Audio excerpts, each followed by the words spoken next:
کربلا ایک ایسی جگہ جہاں صحرا کی خاموشی آج بھی دل کو ہلا دیتی ہے۔ سوال یہ ہے کہ وہاں آخر ہوا کیا تھا؟ صحرا کی ریت پر چلتے ایک چھوٹے سے قافلے کے قدم، بچوں کی پیاس، عورتوں کی دعائیں، اور ایک ایسا سفر جو جان کر بھی موت کی طرف بڑھ رہا تھا۔ لیکن یہ سفر کوئی عام سفر نہیں تھا، یہ حق، سچائی، برداشت اور ہمت کا سفر تھا۔ وہ کون لوگ تھے جو جانتے تھے کہ آگے موت ہے مگر پھر بھی چلتے رہے؟ یہی سوال ہمیں کربلا کی حقیقت تک لے جاتا ہے۔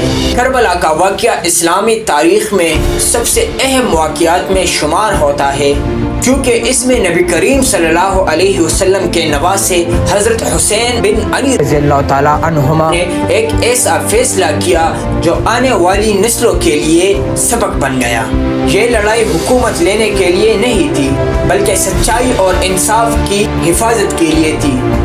یہی وجہ ہے کہ کربلا کا نام سنتے ہی دل میں ایک عجیب احساس پیدا ہوتا ہے۔ یہ واقعہ ہمیں بتاتا ہے کہ ظلم کے سامنے جھک جانا کتنا آسان ہے اور حق پر قائم رہنا کتنا مشکل ہے۔ واقعہ کربلا کو سمجھنے کے لیے کچھ پس منظر جاننا بہت ضروری ہے۔ نبی کریم صلی اللہ علیہ وسلم کے بعد خلفائے راشدین کے دور میں مسلمانوں کو بہترین انصاف ملا۔ حضرت ابوبکر، حضرت عمر، حضرت عثمان، حضرت علی رضوان اللہ علیہم اجمعین نے عدل کے ساتھ حکومت کی، مگر وقت کے ساتھ ساتھ سیاسی حالات بدلتے گئے اور امت میں اختلافات پیدا ہوئے۔ حضرت حسین رضی اللہ تعالیٰ عنہ امت کے اتحاد کے لیے اپنی خلافت چھوڑ دی اور امن قائم ہو گیا۔ بعد میں ایک ایسا نظام شروع ہوا جو خلافت سے ہٹ کر وراثتی طرز کی حکومت کی طرف بڑھ گیا۔ یہی وہ موڑ تھا جس نے آنے والے بڑے واقعے کی بنیاد رکھی۔ حضرت حسین رضی اللہ تعالیٰ عنہ مدینے میں تھے جب ان سے بیعت کا مطالبہ کیا گیا۔ انہوں نے بیعت سے انکار کی وجہ کوئی سیاسی ضد نہیں تھی، بلکہ وہ کسی ایسے عمل کا حصہ بننا نہیں چاہتے تھے جو امت کے لیے مزید مسائل پیدا کر سکتا تھا۔ انہوں نے مدینہ چھوڑ کر مکہ کا رخ کیا۔ حج کا زمانہ آیا، لیکن انہیں یہ خبر ملی کہ ان پر حملہ ہو سکتا ہے، اس لیے انہوں نے حج مکمل نہ کیا۔ یہ فیصلہ معمولی نہیں تھا، یہ ایسا فیصلہ تھا جو جان کی قربانی تک پہنچ سکتا تھا، مگر حسین رضی اللہ تعالیٰ عنہ اسے اختیار کیا۔ کوفے کے لوگوں نے حضرت حسین رضی اللہ تعالیٰ عنہ کو خطوط لکھے کہ وہ آئے، ہم آپ کے ساتھ دیں گے، لیکن حالات بدل گئے۔ حکمرانوں کی سختی کی وجہ سے کوفے کے لوگ ڈر گئے۔ جنہوں نے مدد کا وعدہ کیا تھا وہ گھروں میں بند ہو گئے۔ جب حضرت حسین رضی اللہ تعالیٰ عنہ کربلا پہنچ گئے تو وہاں کوئی لشکر مددگار موجود نہیں تھا۔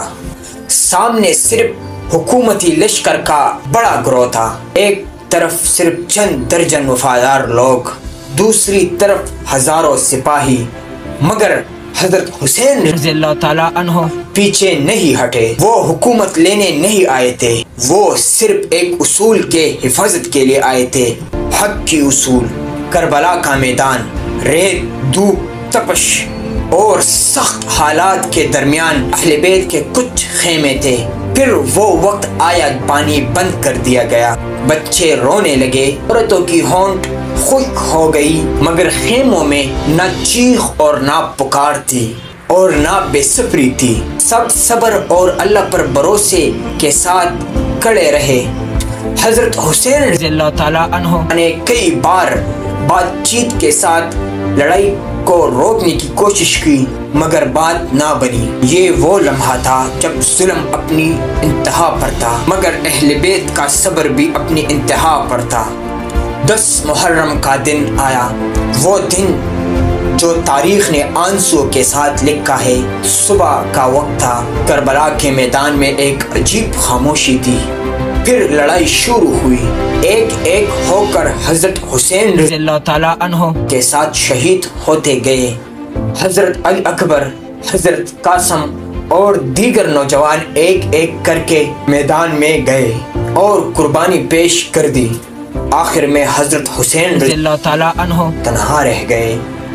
تکلیف، پیاس، زخم مگر ہمت قائم تھی۔ انہوں نے آخری لمحے تک اللہ کے طرف رجوع کیا۔ ان کی زبان پر آخر یہی الفاظ تھے، اے اللہ ہم تیرے فیصلے پر راضی ہیں۔ پھر وہ لمحہ آیا جب انہوں نے شہادت قبول کی۔ زمین پر خون بہہ گیا اور آسمان جیسے اداس ہو گیا۔ ظلم نے وقتی طور پر جیت لی مگر اصل جیت حق کی تھی۔